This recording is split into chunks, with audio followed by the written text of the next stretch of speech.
So welcome guys. तो जैसा कि हमने कोर्स कंटिन्यू किया था OSCP का, उसके बाद हमने कुछ बेसिक्स कॉन्सेप्ट और लिनक्स के कमांड्स वगैरह देखे और उसके बाद हमने बैच स्क्रिप्टिंग चालू की। तो मुझे ऐसा लगा कि बैच स्क्रिप्टिंग को एक अलग प्लेलिस्ट में रखना चाहिए और हम OSCP के मेन टॉपिक पे ही फोकस करेंगे और जो बैच स्क्रिप्टिंग है वो तो कंटिन्यू रहेगा ही। सो हे एवरीवन, दिस इज़ कैरॉन। सो बिना किसी देरी के आइए शुरू करते हैं।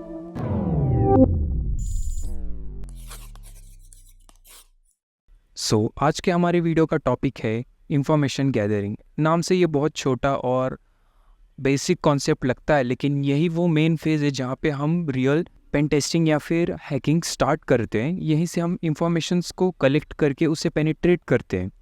तो आज हम इन्हीं के बारे में कुछ सिनेरियो डिस्कस कर रहे होंगे और क्या होते हैं ये इंफॉर्मेशन गैदरिंग।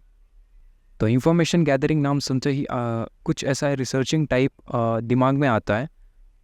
तो ये वो मेन फेज़ है जहाँ पे हम चीज़ों को कलेक्ट करते, डिटेल्स गैदर करते अपने विक्टिम के बारे में और उसके बाद ही हम अटैक करेंगे।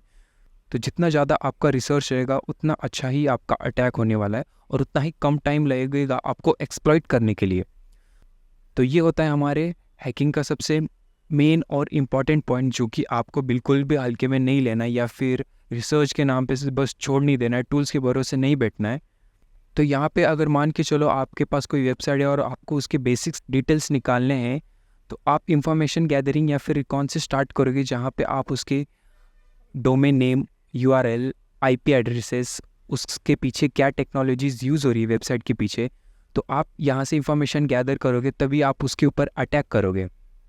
मेरे हिसाब से तो आपको ये पॉइंट नोट डाउन करना ही चाहिए, क्योंकि हर बड़े अटैक के पीछे एक अच्छा रिसर्च इन्वेस्ट किया जाता है, तब जाके वो चीज़ें हैक होती है। तो अब हम स्टार्ट करते हैं। इंफॉर्मेशन गैदरिंग के दो फेज़ होते हैं, एक होता है पैसिव और एक होता है एक्टिव। तो इनमें फ़र्क क्या है, तो आइए हम इसे डीप में देखते हैं। तो पैसिव जो रहता है उनमें हम जस्ट मान के चलिए ये आप हो और आपको अटैक करना है। तो ये आपका विक्टिम है और आप इससे डायरेक्ट कनेक्शन नहीं बना सकते। विक्टिम को नहीं पता चलता कि आप उसके बारे में रिसर्च कर रहे हो या फिर उसकी डिटेल्स कैप्चर कर रहे हो। आप डायरेक्टली यूज़र से इंटरैक्ट नहीं करते, बल्कि डायरेक्टली आप उसकी डेटास को एक्सेस करते हो। जैसे कि उसकी IP एड्रेस हो गई, भले ही जस्ट मान के चलिए आपका जो ये विक्टिम है वो किसी ऑर्गेनाइजेशन में काम करता है, तो उसकी IP, DNS, उस ऑर्गेनाइजेशन की ईमेल IDs या फिर वेब टेक्नोलॉजीज़। देखिए, अगर आप हैकर बन भी जाते हो तो लेकिन आपको ये स्टेप हार्ड लगेगा कि हम बाहर से किसी चीज़ को एक्सेस करें, ये बहुत ही हार्ड हो जाता है। लेकिन वहीं हम चीज़ों को अगर नेटवर्क के अंदर से एक्सेस करें, उस पर्टिकुलर ऑर्गेनाइजेशन के अंदर से, तो आप बहुत इजीली चीज़ों को एक्सेस कर पाएंगे और बहुत जल्दी। ईमेल IDs इसलिए यूज़फुल होती है, जैसे कि आपको किसी ऑर्गेनाइजेशन की ईमेल ID मिल गई, उस ऑर्गेनाइजेशन की किसी एम्प्लॉय की, तो आप उस एम्प्लॉय के बारे में डिटेल निकालोगे। वो एम्प्लॉय किस चीज़ में इंटरेस्टेड है, किस पे ज़्यादा एक्टिव रिस्पॉन्स करेगा, तो आप उस टाइप की, फॉर एग्जांपल दे रहा हूँ कि आप एक फ़िशिंग मेल बनाओगे या फिर कोई भी लूप होल जिस पे वो इंटरेक्ट करेगा और वो अपने सिस्टम का एक्सेस दे देगा, तो कितना अच्छा रहेगा कि आप उस ऑर्गेनाइजेशन को उसके अंदर से कंट्रोल कर रहे हो। ये होते हैं डिटेल्स। लेकिन यहाँ पे हम फाइंड कहाँ से करेंगे, क्योंकि हम तो डायरेक्टली यूज़र से इंटरेक्ट नहीं करते, तो हमें डेटा कहाँ से मिलेगा।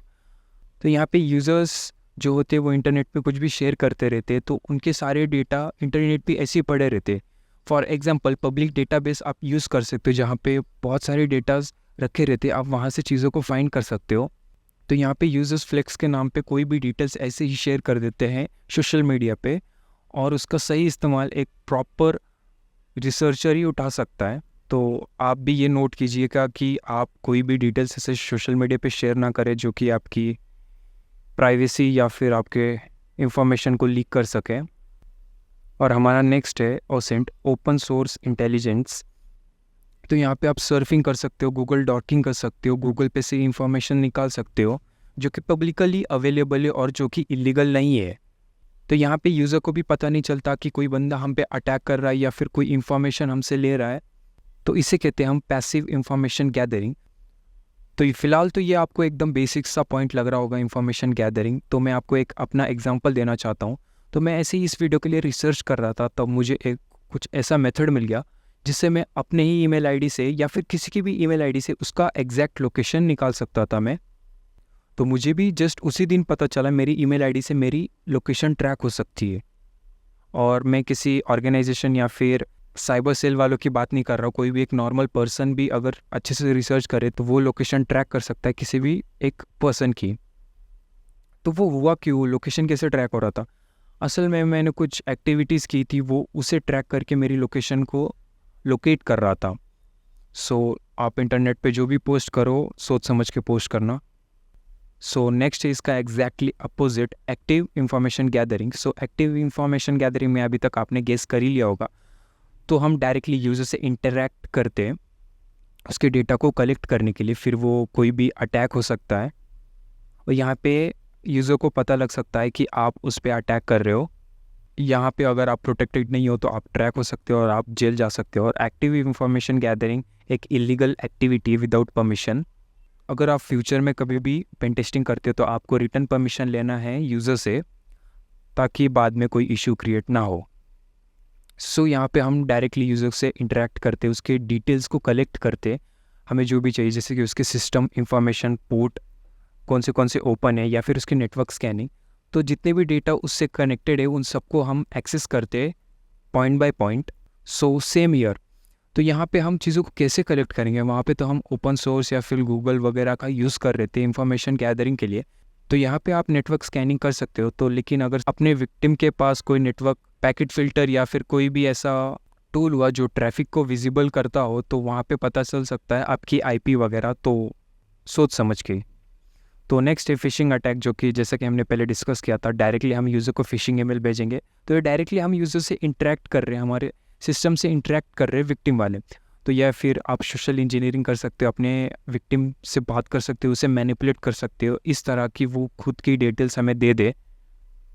तो ये सब होते हैं हमारे इंफॉर्मेशन गैदरिंग, जो कि 2 टाइप के होते हैं, पैसिव और active.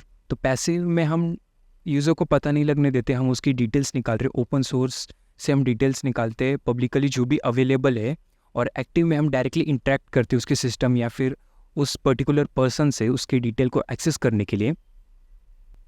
So that's it for today, और ये कंटिन्यू चलेगा। तो हम जैसे कि हमने 2 डिस्कस किया, एक्टिव और पैसिव, तो हम कुछ पैसिव की ट्रिक्स देखेंगे आगे, आई मीन मेथड्स देखेंगे, और एक्टिव के भी टूल्स वगैरह कवर करेंगे जो कि हमारे OSCP में काफ़ी ज़्यादा हेल्प करेगा। आई होप आपको आज की वीडियो अच्छी लगी हो। So please let me know in the comment, और I will say thank you for watching.